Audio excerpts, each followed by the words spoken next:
Halo semua, selamat datang di kelas online pengauditan 3. Kali ini kita akan membahas kasus modul 7, di mana ini semua adalah kasus-kasus yang ada di modul 7, yaitu tentang aset tetap dan juga ada hutang leasing ya, atau sewa pembiayaan. Oke, mari kita lihat terlebih dahulu kasus yang pertama. Ya, kasus ini ada di buku 1 kalian, halaman 162 sampai 164. Kalian kemarin sudah berusaha untuk mengerjakannya. Dan kali ini kita akan membahas. Oke, yang pertama adalah tentang PPN membangun sendiri.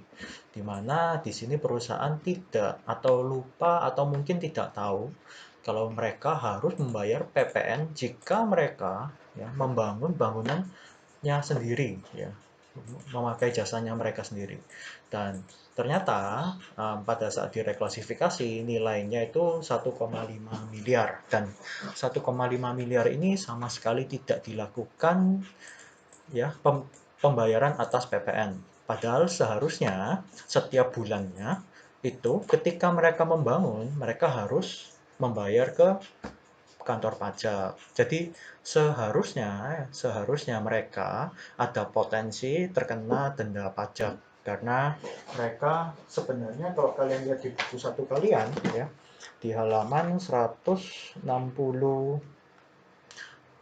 yang tabel yang paling atas ya, di sana sudah diperlihatkan bahwa mereka mulai membangun bangunan dalam pelaksanaan dari bulan Februari, April, Juni, Juli, September ya.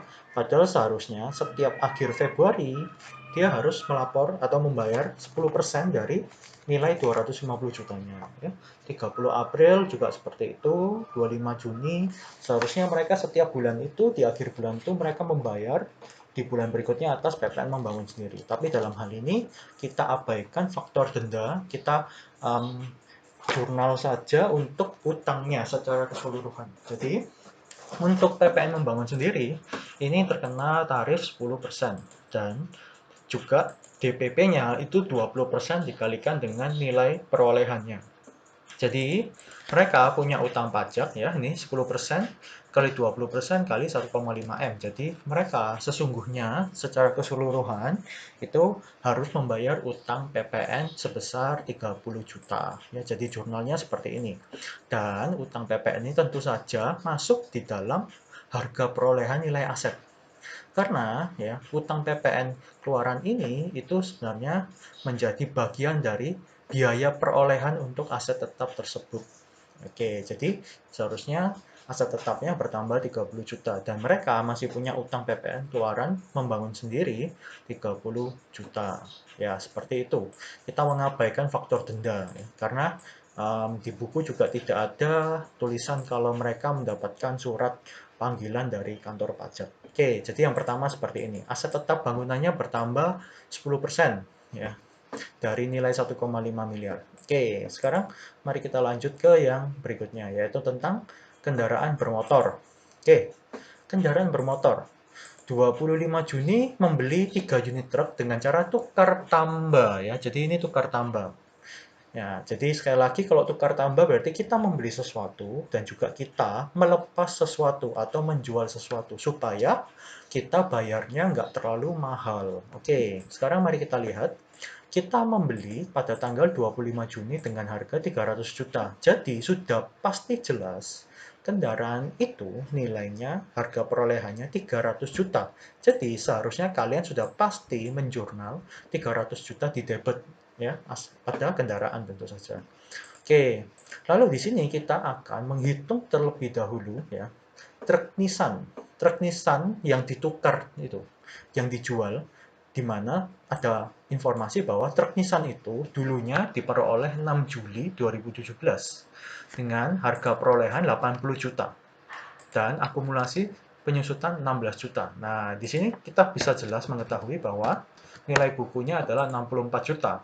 Lalu ada informasi bahwa ternyata truk Nissan ini hanya dihargai 59 juta, di mana sudah jelas ini adalah suatu kerugian.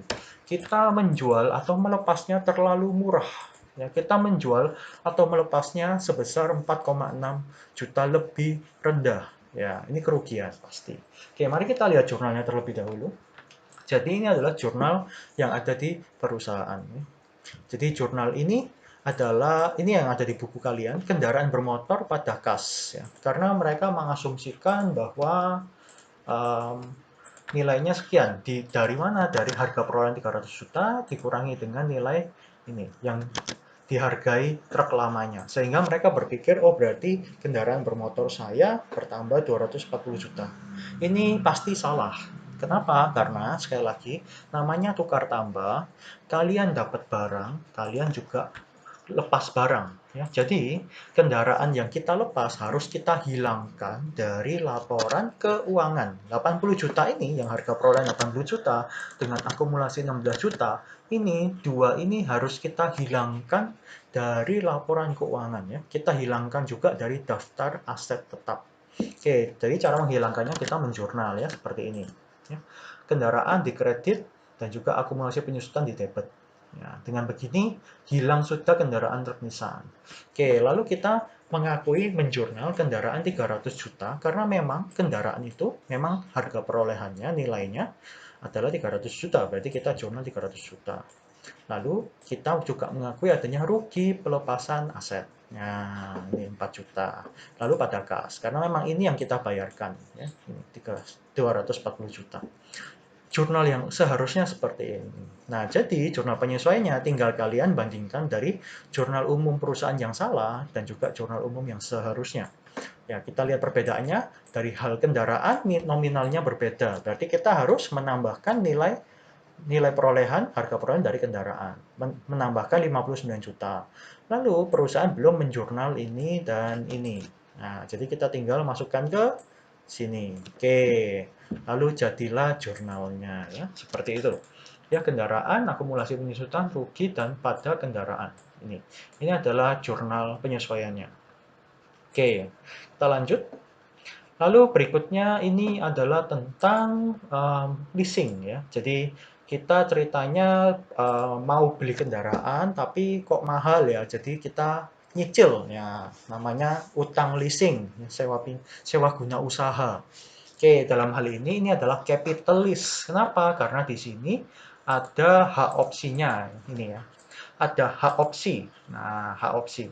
Ini salah satu syarat perusahaan itu memakai operating lease atau capital lease. Jika ada hak opsi, maka bisa dikatakan mereka sudah bisa mengakuinya sebagai capital lease. Oke, jadi kita melakukan pencatatan berdasarkan capital lease. Oke, kita lihat terlebih dahulu kontraknya. Oke, kejadiannya seperti ini.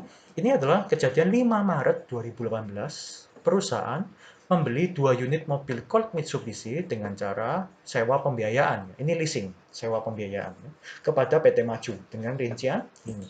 Ini adalah kontraknya secara ringkas, ini segini. Ini hanya secara ringkas. Jadi kalau kita ngaudit ya, kita harus punya kontraknya, lalu kita ambil bagian dari kontraknya yang penting kita masukkan ke kertas kerja seperti ini. Jadi kita mencatat, oh harga perolehan 132 juta, perusahaan diminta bayar uang muka 36 juta. Lalu berarti total pokok pinjaman atau hutang pokoknya nilainya 96 juta. Di mana di perjanjiannya mereka mengenakan bunga di mana bunganya selama 2 tahun ini 24 bulan totalnya harusnya 27,9 juta. Sehingga di sini mereka mengatakan bahwa total pinjamannya 123 juta. Ya, sekali lagi, ini total pinjaman itu beda ya. Pokok dicatat sendiri, bunga diakui sendiri. Oke, lalu masa pembiayaannya 24 bulan, di mana angsurannya 5 juta sekian per bulan dengan perincian sebagai berikut. Angsuran pokok 4 juta dan bunga 1,1 juta. Ya. Jadi ini adalah kasus hutang leasing yang sederhana, di mana bunganya juga nggak pakai bunga progresif. Jadi di sini semuanya sama per bulannya 1 juta. Kalau di kejadian pada lapangan biasanya bunganya memakai tarif progresif di mana mereka ya perusahaan pihak leasingnya ya PT Maju itu memberikan schedule pembayaran di mana mereka juga memberitahu kalau per tanggal sekian bunga yang harus kamu bayar sekian, utang pokok yang terlunasi sekian, ya seperti itu. Tapi di dalam hal ini dipukul rata, ya, angsuran pokok sekian, bunga sekian. Oke, mari kita kembali ke kasus. Jadi kita bisa lihat di sini harga perolehan dua mobil itu 132 juta. Sekali lagi, ini adalah harga perolehan. Jadi secara otomatis harusnya kalian mengakui harga perolehannya langsung 132 juta, bukan ya, bukan 160 juta, bukan ya, bukan. Nah, sekarang mari kita lihat lagi. Oke, ini abaikan. Untuk saat ini diabaikan dulu, karena ini untuk reklasifikasi. Oke, mari kita lihat jurnal umum perusahaan. Jadi, kita bisa lihat di sini, yang sebagian sini, ini adalah jurnal umum yang dilakukan perusahaan. Ini ada di buku, ya, dicatat. Mereka mencatat jurnal umumnya sebagai berikut. Kendaraan bermotor, ya, 160 juta. Dari mana 160 juta? Mereka mengakuinya seperti ini. Ya, ini ditambah ini. Nah, mereka menganggap bahwa harga perolehan plus bunga adalah harga perolehan aset sepenuhnya 160 juta. Tidak, salah. Jadi, dalam hal ini, kita tidak bisa mengakui bunga ini sebagai tambahan harga perolehan. Tidak. Karena memang belum terjadi. Oke, mereka mengakuinya seperti ini. Secara kelihatannya, jurnal ini tidak salah. Karena kalian bisa lihat di sini, debitnya benar kendaraan, kreditnya benar Bank Lopo karena memang bayar 36 juta, dan kreditnya adalah sisanya, yaitu utang sewa pembiayaan atau utang leasing. Nah, padahal seharusnya seperti ini. Nah, harga perolehannya harusnya hanya bisa dicatat 132 juta, bukan 160 juta. Bank Loponya tetap 36 juta, sedangkan utangnya juga mengikuti, tinggal 96 juta. Kenapa? Karena memang ini adalah utang pokoknya. Ya, seperti itu. Jadi ini yang seharusnya dibuat sehingga jurnal umum, jurnal penyesuaiannya menjadi seperti ini, ya. Ya, kita membandingkan dari jurnal umum perusahaan ini dan jurnal umum yang seharusnya, perbedaannya hanya ada pada aset tetapnya dan juga utang leasingnya. Jadi di sini kita akan menyesuaikan karena perusahaan mencatat asetnya terlalu tinggi, maka kita menyesuaikannya di kredit. Nah, sebaliknya juga sama, karena utang sewa pembiayaannya mereka catat terlalu tinggi, maka kita kurangi di debit, sehingga menjadi 96 juta. Ini adalah jurnal penyesuaian saat kontraknya. Lalu kita lanjut lagi, di sini ada statement bahwa setiap akhir bulan terhitung pada bulan Mei. Jadi kalian bisa lihat di sini kasusnya. Kasusnya dibeli 5 Maret. Tapi ya ternyata perusahaan baru membayar di kontrak baru bulan Mei. Nah, berarti bulan Mei mulai bayar. Bulan 5 mulai bayar. Berarti selama sampai dengan Desember mereka membayar selama 8 bulan. Mengangsur selama 8 kali sudah. Ya. Oke, mari kita lihat jurnal umum setiap bulannya. Oke. Nah, perusahaan melakukan jurnal umum setiap bulan. Ini tidak ada di buku. Tapi ini yang mereka lakukan, yaitu utang sewa pembiayaan jangka panjangnya di kredit 5 juta, kasnya di utang sewa pembiayaan di debit 5 juta, kasnya di kredit 5 juta ya. Jadi utang sewa, utang leasingnya berkurang, kasnya juga berkurang. Ya karena mereka memang bayar sesuai angsuran di kontrak yaitu 5 juta sekian ada di sini. Nah, tapi jurnal ini salah karena apa? Karena seharusnya mereka harus memisahkan berapa yang pokok utang, berapa yang bunga. Ini, seperti ini. Ini adalah jurnal yang seharusnya dilakukan setiap bulan.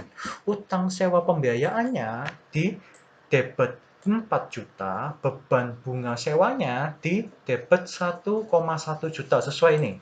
Nah, sesuai ini. Kita harusnya menjurnalnya sesuai dengan yang ini. Nah, ini yang harusnya dilakukan setiap bulan. Tapi perusahaan melakukannya seperti ini. Kenapa? Saya bisa tahu kalau perusahaan melakukan ya utang sewa, memotong utang sewanya 5 juta sekian, itu terlihat dari saldo akhirnya. Di mana saldo akhirnya, kalau kalian lihat buku, ya, kalau saya kali 8, ya, mereka berkurang 41 juta. Nah, 41 juta ini, kalau kalian lihat di buku halaman 162, ya, nah, di bagian tabel yang kedua, itu ada tulisan pembayaran angsuran 1 sampai dengan 8 PT Maju 41 juta sekian. Nah, 41 juta sekian ini sebenarnya tidak bisa diakui karena 41 juta ini ada bagian dari bunga. Sedangkan bunga harus dicatat tersendiri seperti ini. Nah, ini salah. Berarti kita harus menyesuaikan ya ini pendebetan utang leasing yang terlalu besar. Ya, seperti itu. Nah, jadi seharusnya berapa utang leasing yang berkurang ini? Seharusnya hanya 32 juta. Tapi sama perusahaan ya dipotong 41 juta, terlalu tinggi. Oke. Mari kita lihat jurnalnya. Jadi ini adalah jurnal penyesuaian untuk bunga sewanya. Jadi karena perusahaan di laporan keuangannya juga belum mencatat sama sekali tentang bunga sewa, makanya kita munculkan beban bunga sewa 9 juta sekian. Ya, jadi belum mencatat atas PT Maju ini ya, 9 juta sekian pada utang sewa pembiayaan jangka panjang 9 juta sekian. Ya. Dari mana 9 juta sekian ya? Dari sini. Dari beban bunga ini kita kali 8. Karena mereka belum mengakui sama sekali. Nah, otomatis memotong ini. Kita menambahkan kembali utang leasing yang mereka potong terlalu banyak setiap bulannya ini. Ya.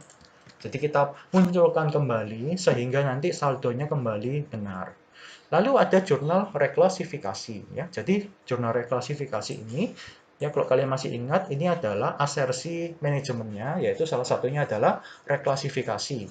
Kita harus benar-benar memisahkan antara porsi jangka pendek dan juga porsi jangka panjang. Harus.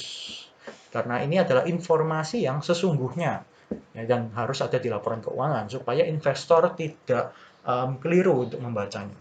Oke, jadi di sini kita memunculkan porsi jangka pendeknya. Kenapa? Karena kalau kalian lihat di laporan keuangannya ya di saldo awal, mereka itu tidak ada utang sewa leasing jangka pendek sama sekali. Itu juga ada di schedule-nya sebenarnya ya. Delete schedule utang sewa jangka panjang dan delete schedule utang sewa jangka pendek. Tidak ada sama sekali di buku 2 kalian. Oke, jadi di sini kita akan memunculkan utang leasing jangka pendek. Di mana cara memunculkannya, kita tinggal memunculkannya, menjurnalnya di bagian kredit. Utang sewa pembiayaan jangka pendek 48 juta, yang dikurangi adalah yang jangka panjangnya. Sehingga jurnal reklasifikasinya menjadi begini. Ya, utang sewa pembiayaan jangka panjang 48 juta di debit, utang sewa pembiayaan jangka pendek di kredit 48 juta. Seperti itu. Nah, jadi ringkasan dari pada kasus ini seperti ini. Jadi, ya mungkin bisa diikuti sebentar. Jangka pendek, jangka panjang. Jangka pendeknya 0. 0 terus sampai dengan reklasifikasi. Jadi, selama ini perusahaan mencatatnya untuk mengakui utang leasingnya adalah sebagai utang leasing jangka panjang semua. Oke, jadi pertama kali seperti ini. Awal, pada saat bulan Maret, mereka mengakui porsi utang leasingnya jangka panjang itu 123 juta. Dapat dari mana? Dapat dari sini. Ini adalah jurnal umum perusahaan. Mereka menjurnalnya seperti ini. Nah, karena kita tahu ini salah, ya harusnya itu 96 juta, kita melakukan penyesuaian. Ini AJE. AJE ini, jurnal penyesuaian AJE-nya. Nah, begini. Sehingga posisi awal, saldo awal utang leasing jangka panjang itu menjadi 96 juta. Ya, jadi 96 juta sesuai dengan kontraknya ini, 96 juta. Oke, kita lanjut. Lalu mereka membayar premi sebesar 41 juta sekian. Ini yang ada di halaman 162, tabel yang kedua. Ini juga didapat dari 5 juta ini, yang mereka buat jurnal umumnya, dikali 8. Ini, sekali lagi, ini terlalu besar. Karena kalau cuma sekedar utang pokok, itu bukan 5 juta, tapi hanya 4 juta. Nah, sehingga kalau kita kurangkan, saldo akhirnya perusahaan menjadi 54 juta sekian. Nah, tapi karena 41 juta ini terlalu besar, kita melakukan AJE nih. Ya, kita melakukan penyesuaian di mana kita menambahkan kembali utang leasingnya karena mereka memotongnya terlalu besar. Oke, kita memunculkan sehingga saldo akhir saldo akhir per 31 Desember atas utang leasing jangka panjang menjadi 64 juta. Ini 64 juta itu juga setara dengan 4 juta saya kalikan dengan 24 bulan kurangi 8 bulan. Ya, karena 8 bulan ini mereka sudah membayarnya. Jadi ketemu 64 juta ya. Nih sesuai. Saldo akhirnya sudah sesuai dengan utang pokoknya. Oke, kita lanjut. Kita terakhir melakukan yang namanya RJE atau Reclassification Journal Entry. Nah, nilainya 48 juta karena apa? Karena kita harus memunculkan porsi jangka pendek di mana yang namanya jangka pendek itu pasti saldonya itu umurnya 1 tahun. Pasti 1 tahun. Kalau jangka panjang, sisanya 1 tahun ke atas. Jadi kita harus memunculkan saldo utang jangka pendek yang nilainya 1 tahun. Berarti gampang, kita tinggal ya yang ini, ya karena per bulannya 4 juta, ya kita kali 12, jadinya ketemu 48 juta. Jadi bisa dibilang saldo akhir utang jangka pendek harusnya terakhir nanti nilainya 48 juta dan sisanya jangka panjang. Jadi kalau di total 64 juta ya. Seperti itu penjelasan dari leasing. Oke, ini adalah cerita singkatnya dari kasus ini. Oke, kita lanjut ke peralatan kantor, di mana peralatan kantor ini tidak susah. Ini mungkin tapi kalian tidak familiar ya dengan hal ini. Ya, jadi ceritanya perusahaan itu beli impor peralatan komputer Pentium dan printer dari Korea ya. Nah, lalu di sini ada keterangan kalau mereka ada harga perolehan dari pabean sekian, bea masuk sekian, nilai impornya sekian. Nah, dalam hal ini, ya, semua ini nilai impor, PPN, PPNBM, PPh 22, beban lainnya, nah dicatat oleh perusahaan seperti ini. Peralatan kantor 96 juta, PPN masukan 9,6 juta, PPh 22 2,4, beban lainnya 9,8. Oke. Jadi, kenapa perusahaan mencatat seperti ini? Pada dasarnya, PPN masukan dan juga PPh 22 ya, ini bisa dikreditkan. Jadi bisa jadi kita tidak membayar pajak terlalu mahal, bisa menjadi kredit pajak dan ini legal. Sedangkan beban lainnya sebesar 9,89 juta ini sebenarnya terdiri dari beban lainnya ini ditambah PPNBM. Nah, nih 9,89 juta. Nah, kenapa? Karena PPNBM sama juga beban lainnya ini tidak bisa jadi kredit pajak, otomatis jadi beban. Nah, padahal seharusnya ya secara PSAK juga ya peralatan kantor, nilai perolehan aset ya, terutama aset tetap itu seharusnya komponen seperti PPNBM dan beban lainnya ini adalah biaya yang dikeluarkan perusahaan untuk memperoleh suatu aset. Jadi seharusnya biaya ini bisa dikapitalisasi. Nah, makanya jurnal umum yang seharusnya seperti ini. Di mana beban lainnya ini itu menambah peralatan kantor saldonya sehingga menjadi 106 juta ini ya. Nah, ini bertambah. Nah, sisanya sama karena ini bisa jadi kredit pajak. Lalu Bank Lopo bayar. Nah, sehingga karena seperti ini penyesuaiannya mudah. Ya, jadi kita perlu menambah ya, saldo peralatan kantor sebesar 9,89 juta dan juga pada kredit beban lainnya ya. Supaya di sini kita hilangkan menjadi bagian dari aset tetap. Ini adalah jurnal penyesuaiannya. Ya, untuk mengakui PPNBM dan beban lainnya sebagai harga perolehan. Kita lanjut. Masih dengan peralatan. Nah, ini tentang komputer wireless yang dijual. Nah, kita menjual satu komputer dengan harga 3 juta. Ini cuma jurnal penjualan aset tetap biasa. Tapi perusahaan salah mengakuinya sekali lagi. Kenapa bisa salah? Karena sekali lagi kalian bisa lihat jurnal umum yang dikeluarkan perusahaan ini ada di buku ya. Itu sekali lagi kalian bisa lihat tidak menghilangkan tidak menghilangkan komponen dari akumulasi penyusutan peralatannya dan juga harga perolehan peralatannya secara full ya.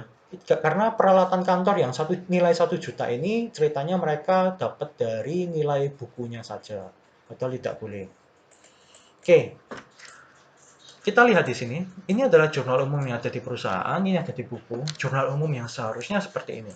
Jadi sekali lagi, kalau kita menjurnal-jurnal penjualan aset tetap, kita harus tahu dulu ya harga perolehan dari aset tetap itu sendiri berapa. Ya, ini ada di soal 3 juta harga perolehannya tanggal 11 Mei. Kita juga harus tahu akumulasi penyusutannya sampai dengan detik dia dijual itu berapa. Jadi kita hitung dulu ini akumulasi penyusutannya dulu dari tahun 2016 17 sampai dia dijual di bulan Desember akhir 2018. Berarti kita hitung dulu yang tahun 2016. Jadi karena dia diperolehnya Mei, ya berarti ya, dan di bawah awal-awal Mei, berarti kita hitung sebanyak 8 bulan ini, 8 per 12. Ketemu 400.000, kita kali 3 juta karena penyusutannya 5 tahun ya, umur estimasi kebijakan perusahaannya, jadi ketemu 400.000.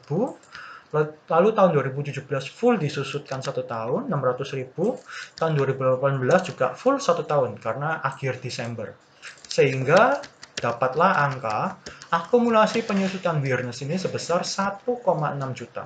Dan karena ini penjualan aset, nilai 1,6 juta ini harus kita hapus dari laporan keuangan kita dengan cara ini mendebet akumulasi penyusutan, dan juga ini untuk akumulasi penyusutan, dan kita membuang peralatannya dengan cara mengkredit peralatannya. Lalu kita jurnal banknya ya, karena kita memang terima uang sekian, sisanya adalah laba ya. Ternyata labanya tinggi 2 juta. Oke. Nah, dari 2 jurnal ini ya, kita buat jurnal penyesuaiannya ya. Laba atas penjualan aset tetap 400.000 ya, karena mereka terlalu besar mengakui laba padahalnya cuma 2.100.000.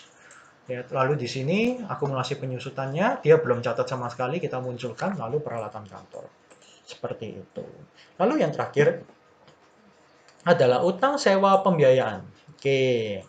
Utang sewa pembiayaan ini kemarin kasusnya sampai di sini. Di mana hanya ada informasi bahwa saldo akhir utang leasing atas PT Ciptaning dan juga PT Maju itu sekian. Nah, pertanyaannya apakah terdapat jurnal penyesuaian? Jawabannya tidak. Kenapa tidak? Karena terdapat ya secara kontrak nominal utang sudah sesuai, dan secara konfirmasi ini ada di buku 2 kalian seharusnya ya, secara konfirmasi PT Ciptaning dan PT Maju telah setuju dengan saldo konfirmasi. Ini kita bisa lihat sebentar, ini ada di buku 2 kalian, kebetulan karena buku 2 kalian di WM ya, jadi saya scan saja, kalian bisa lihat di sini. Oke.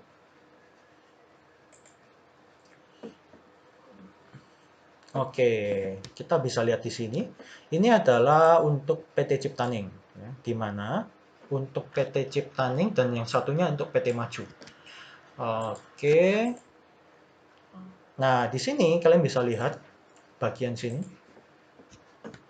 Nah, di sini PT Sugus sudah menanyakan kepada PT Ciptaning, apakah saldo leasing PT Sugus ya untuk PT Ciptaning itu benar sisanya 24 juta, di mana 24 juta ini terdiri dari 20.480.000 untuk angsuran pokok angsuran dan 3.500.000 untuk bunga. Jadi PT Sugus sudah menanyakan secara spesifik ya angsuran untuk pokoknya berapa dan juga untuk bunganya berapa. Dan mereka setuju. Nih, mereka setuju. Oke, lalu lanjut. Nah, di sini Oke.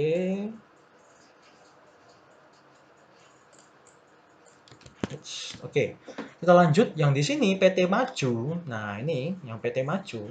Nah, mereka menanyakan kalau apakah 82 juta, ya di mana 82 juta ini apakah benar terdiri dari 64 juta utang pokok dan juga 18 juta bunga.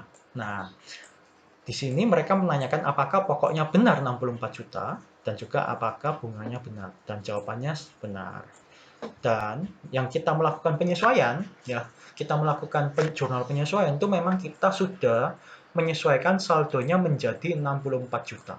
Ya, jadi sedikit kontradiksi di mana perusahaan mengatakan mereka masih punya utang 82 juta, ya, padahal mereka tidak mencatat sebesar 64 juta, ya, seperti itu. Oke, ini adalah yang di buku. Oke, jadi di sini tidak perlu ada jurnal penyesuaian. Jadi ini adalah ringkasannya. Jadi masih ada masa sisa 8 bulan. Ini ada di buku juga. Ya, ini masih ada sisa manfaat 8 bulan dengan PT Ciptaning. Ya, ini ada di laporan keuangan nilainya. 20 juta ini ada di laporan keuangan nilainya. Ya, di sini angsuran pokok sekian, bunga sekian, dan pada PT Ciptaning. Jadi, kita tidak perlu melakukan jurnal penyesuaian, tapi kita perlu melakukan jurnal reklasifikasi. Ya, karena sekali lagi di buku 2 kalian itu tidak ada saldo untuk utang leasing jangka pendek sama sekali. Jadi kita harus reklasifikasi ke jangka pendek. Karena apa? Karena sisa umurnya cuma tinggal 8 bulan, di bawah setahun. Oke, jadi kita melakukan jurnal reklasifikasi seperti ini ya. Ya, jadi kita membuang utang jangka panjangnya di debit, lalu kita menambahkan utang sewa pembiayaan jangka pendek di kredit. Oke, sedangkan yang PT Maju kita sudah melakukan reklasifikasi di atas dan juga jurnal penyesuaiannya di atas. Oke, sekian pembahasan dari modul 7, mungkin agak sedikit complicated, tapi kalian masih bisa melihat-lihat kembali video ini dan juga kalian bisa bertanya kepada saya secara langsung. Oke, sekian dan terima kasih, sampai jumpa di video berikutnya.